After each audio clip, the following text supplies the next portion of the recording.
Hello दोस्त, मेरा नाम दीपक, कोर्स चैंपियन में आपका बहुत बहुत स्वागत है। तो आज के बारे में बहुत ही इंपॉर्टेंट आज नोटिफिकेशन के बारे में आप लोगों को बताएंगे। वो भी 10th पास के लिए बहुत ही सुनहरा अवसर है। तो देखता हूँ कि क्या है वो सुनहरा अवसर जो आपको बहुत ही हेल्प करे। तो नोटिफिकेशन स्टार्ट करता हूँ।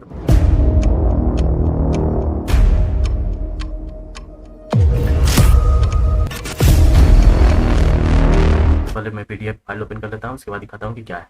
ठीक है, तो यहाँ पे देखिए IB यानी कि इंटेलिजेंस ब्यूरो। ये बहुत ही इंटेलिजेंस ब्यूरो, इसके नाम से ही प्रसिद्ध लग रहा है कि ये ही ministry of home affair government of India. तो आगे देख लेते हैं ये कौन से पोस्ट के लिए है। यहाँ पे देखिए सिक्योरिटी असिस्टेंस या motor motor transport and multitasking staff, ये इस पोस्ट के लिए वैकेंसी निकला हुआ है। बहुत ही अच्छा, अगर टेंथ टेंथ के नज़रिए से अगर देखा जाए तो बहुत ही अच्छा नोटिफिकेशन आया जारी हुआ है। ये खुशखबरी आप लोगों के लिए है।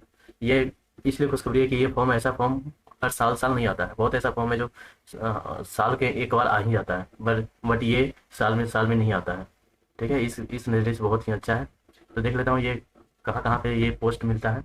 यहाँ पे ये सब जितना भी पोस्ट का आप नाम दे रहे हैं यहाँ टेबल ए में ये जितना सारा भी नाम है, ये सब ऑफिस है। यानी कि अहमदाबाद, अमृतसर, ये सब ऑफिस का नाम है। आप यहाँ के लिए पोस्ट के लिए अप्लाई कर सकते हैं। इतना सारा ये आप लिस्ट में आप देख सकते हैं आप कहाँ पे एलिजिबल है, वहाँ पे आप जाकर अप्लाई कर सकते हैं यहाँ के लिए। ठीक है, ये सब लिस्ट में है। आप यहाँ पे मेरठ हो गया, लखनऊ है, मेरठ, मुंबई, नागपुर, पटना, ये सब यहाँ से आप रीड करके यहाँ से आप ये सब अपने हिसाब से डाल सकते हैं फॉर्म। ठीक है, चलिए तो आगे बढ़ते हैं। यहाँ पे देखिए description of the post, post के बारे में डिस्क्रिप्शन थोड़ा बता देते हैं। पे स्केल्स यानी कि इसका सैलरी कितना रहेगा वो बता देते हैं। ठीक है, लेवल 3 टाइप के इसमें सैलरी रहेगा, जिसमें 21,768 से लेकर 69 तक रहेगा इसका पे स्केल्स। ठीक है, लेवल 1 का इसमें रहेगा वही 18,000 से 56,000 के आसपास अप्रोक्स। ठीक है, इसमें 20% अलाउंस रहेगा। मेट्रिकुलेशन यहाँ पे 10th पास रहेगा। ठीक है, बोर्ड किसी भी बोर्ड के से आप हो तो 10th पास हो सकते हैं। ठीक है, इसेंशियल क्वालिफिकेशन ये सिर्फ SAMT पोस्ट के लिए है। ये सिर्फ SAMT के लिए पोस्ट के लिए है। ठीक है, क्या क्या इसमें ज़रूरत है। तो फर्स्ट में देख लीजिए professional of valid driving license for motor cars के लिए प्रोफेशनल ड्राइविंग लाइसेंस होना चाहिए। ठीक है, और सेकेंड में यहाँ पे देखिए नॉलेज ऑफ मोटर मैकेनिज्म, उस मोटर के बारे में थोड़ा मोड़ा नॉलेज होना चाहिए। उसके बाद experience of driving a motor car at least 1 after, जब से ड्राइविंग लाइसेंस बना हुआ है आपका उसके 1 साल बाद तक का आपका एक्सपीरियंस होना चाहिए मोटर कार के लिए। ठीक है, ये सब हो गया। आगे बढ़ते हैं। यहाँ पे एज लिमिट में देख लीजिए आप, एज लिमिट यहाँ पे ये बढ़ेगा नहीं डेट, सिर्फ 27 साल के क्लोजिंग डेट से आप SAMT के लिए आप भर सकते हैं, एलिजिबल है। 18 से 25 साल के लिए MTS के लिए 18 से 25 साल तक की क्लोजिंग डेट है। ठीक है, यहाँ पे एज रिलैक्सेशन का देख लेते हैं। अपर age limit relaxable 5 years for SC/ST and by 3 years for OBC candidate. इसे करने का मतलब है 5 साल जो SC/ST के वर्ग में आते हैं वो 5 साल के आगे तक के एज में आप भर सकते हैं, और OBC के लिए 3 साल के लिए। ठीक है, चलिए तो आगे बढ़ते हैं। यहाँ पे PWD के लिए दिया हुआ है age relaxation 10 years upper limit age admissible for PWD subject. जो PWD से है वो 10 ईयर अपर एज के लिए भी भर सकता है फॉर्म। ठीक, तो आगे बढ़ते हैं। यहाँ पे देख लेते हैं, ये सब कुछ नहीं है ज़्यादा, इंपॉर्टेंट हम आप लोग को बता देते हैं कि क्या क्या है इसमें।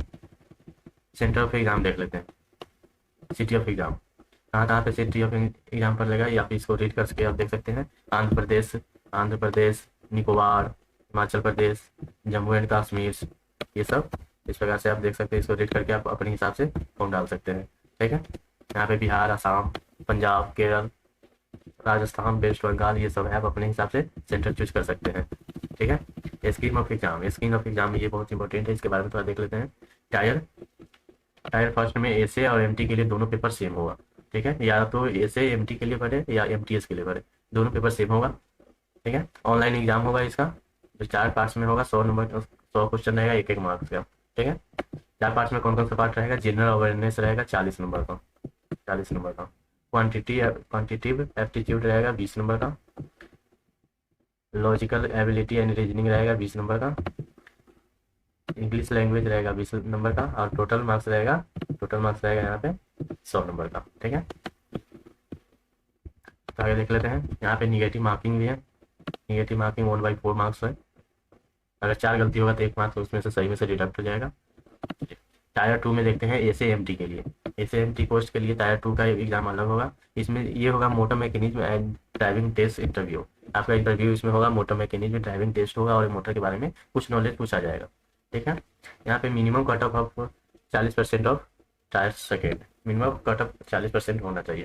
ठीक है, टायर 2 एमटीएस के लिए देख लेते हैं। टायर 2 एमटीएस के लिए descriptive test on English language and comprehension. English language के लिए डिस्क्रिप्टिव टेस्ट होगा और कंपेरिजन के लिए होगा। ठीक है, ये 50-50 नंबर की होगा। ठीक, चलिए आगे बढ़ते हैं। कट ऑफ मार्क्स यहाँ पे देख सकते हैं आप अपने हिसाब से, ओबीसी के लिए सबका अलग अलग दिया हुआ है। यहाँ पे आप देख सकते हैं सिलेक्शन ऑफ कैंडिडेट। सिलेक्शन कैसे होगा? ये यहाँ पे लिखा हुआ था, candidate has appeared at first tier first 5 centre allotment. 5 centre यहाँ पे अलॉटमेंट किया जाएगा, उसमें से आप किसी एक में आप एग्जाम जाकर दे सकते हैं। ठीक है, तो आगे बढ़ते हैं। ये सब आप अपने से रीड कर सकते हैं। तो यहाँ देखिए 6ठा नंबर में रिजोल्यूशन ऑफ टाई केसेज। इसमें ये होता है, इसका ये कहने का मतलब है कि अगर मान लीजिए कि यहाँ पे अगर किसी स्टूडेंट का, एक स्टूडेंट का ये 41 मार्क्स है, ठीक, और दूसरा स्टूडेंट का भी 41 मार्क्स है, तो इसमें दोनों का सिलेक्शन फर्स्ट प्रायोरिटी किसका रहेगा? ये दोनों में अगर किसका मतलब लेने का ज़्यादा चांस रहेगा, अगर दोनों का एक सेम नंबर आया तो इसी प्रकार से यहाँ देखा जाएगा कि यहाँ पे मार्क्स के बेसिस पर देखा जाएगा फर्स्ट टायर 1 के लिए, एंड मार्क्स इन टायर 2 पर देखा जाएगा। अगर ये दोनों में भी सेम है तो उसके बाद डेट ऑफ बर्थ देखा जाएगा कि ओल्डर कौन है, मतलब सबसे ज़्यादा एज किसका है, उसका हायर प्रायोरिटी रहेगा।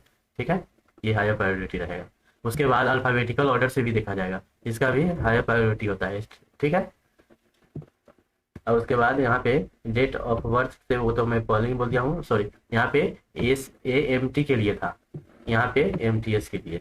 ठीक है, तो यहाँ पे भी डेट ऑफ बर्थ के प्रायोरिटी बेसिस पर रहेगा और उसके बाद अल्फ़ाबेटिकल पर रहेगा। ठीक है, चलिए तो आगे बढ़ते हैं।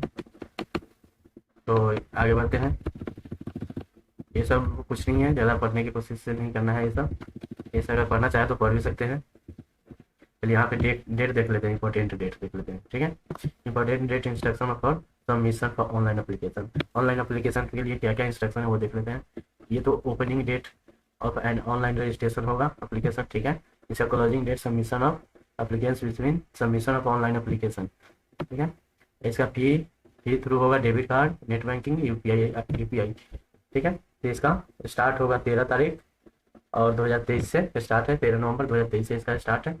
और लास्ट डेट सबमिशन का है 16 नवंबर तक आप इसको भर सकते हैं फॉर्म। ठीक है, तो आगे देख लेते हैं इसका और क्या सब है। तो यहाँ पे देखिए, यहाँ पे application should be submitted only through online registration. सिर्फ ऑनलाइन ये फॉर्म भरा जाएगा। ये वेबसाइट दिया गया है, इस पर जाके आप लॉगिन कर सकते हैं, फर्स्ट रजिस्ट्रेशन कर सकते हैं। ठीक है, ये NCS का पोर्टल है।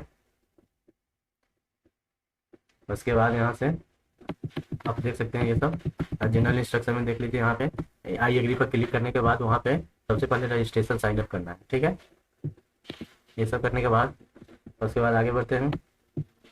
यहाँ पे तीसरा नंबर में दिया गया है, तीसरा नंबर में डॉक्यूमेंट ये सब पहले ही रेडी कर लीजिएगा। ठीक है, email ID, mobile number, scan copy, recent file, passport size photograph कितना केबी के अंदर होना चाहिए? 50 से 100 केबी के अंदर होना चाहिए, JPG फॉर्मेट में होना चाहिए। ये सब पहले से ही कर लीजिएगा। सिग्नेचर 50 से 100 केबी के अंदर होना चाहिए, ये भी JPG फॉर्मेट में होना चाहिए। ठीक है, यहाँ पे वैलिड फोटो ID प्रूफ कोई भी एक होना चाहिए जो गवर्नमेंट से सर्टिफाइड हो, और मार्कशीट सर्टिफिकेट 10th का होना चाहिए। ठीक है, चलिए आगे बढ़ते हैं।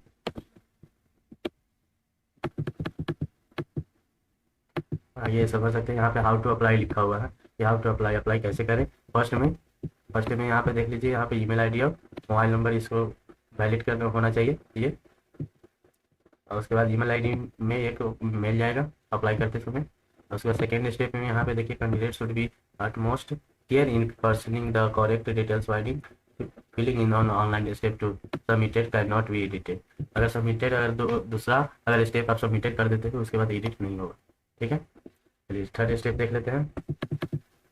यहाँ पे थर्ड में देखिए, स्टेप पहले रजिस्ट्रेशन होगा, पर्सनल कॉन्टैक्ट डिटेल्स होगा, login ID and password send होगा, ईमेल आईडी पर सेंड हो जाएगी रजिस्टर्ड ईमेल आईडी पे। और उसके बाद दोबारा से लॉगिन करके और उसके बाद personal details, qualification details, upload photo, signature, submit exam फी। ये सब करने के बाद आप एग्जाम फी ऑनलाइन भी कर सकते हैं। यहाँ के SBI, पे लाइट, ये सब मोबाइल बैंकिंग ये सब से कर सकते हैं, डेबिट कार्ड ये सब से कर सकते हैं आप। ठीक है, चलिए तो आगे बढ़ते हैं। यहाँ पे देखिए, स्टेप 1 रजिस्ट्रेशन करना है, second step completion of application form करना है। चलिए आगे बढ़ते हैं। ये सब तो पहले ही बता दिए हैं कि फोटोग्राफ कितना होना चाहिए, कलर फोटो सब होना चाहिए, 35 mm साइज होना चाहिए, 35 mm साइज होना चाहिए। यहाँ पे मुझे 45 mm होना चाहिए, लाइट बैकग्राउंड होना चाहिए, and grey white suggested no pattern ये नहीं होना चाहिए। यहाँ पे 80 से 70 to 80% फोटो में फेस दिखना चाहिए, कम से कम इतना दिखना चाहिए। JPG फॉर्मेट ये तो दिखा दिए हुए हैं, पहले भी फॉर्मेट दिखा दिए हुए हैं। यहाँ पे सिग्नेचर अपलोड के बारे में भी देखिए, यहाँ पे साइन ऑन वाइट पेपर होना चाहिए, वाइट पेपर होना चाहिए, ब्लैक इंक पेन से होना चाहिए, ब्लैक पेन से होना चाहिए। ठीक है, उसके बाद यहाँ पे ये भी साइज होना चाहिए 50 से 100 KB के अंदर होना चाहिए, JPG फॉर्मेट में होना चाहिए। ठीक है, JPG फॉर्मेट में होना चाहिए। उसके बाद आगे बढ़ते हैं। यहाँ पे लिखा हुआ है 50 रुपया, और उसके बाद यहाँ पे 450 रुपया प्रोसेसिंग फी। अच्छा 50 4.5 सॉरी,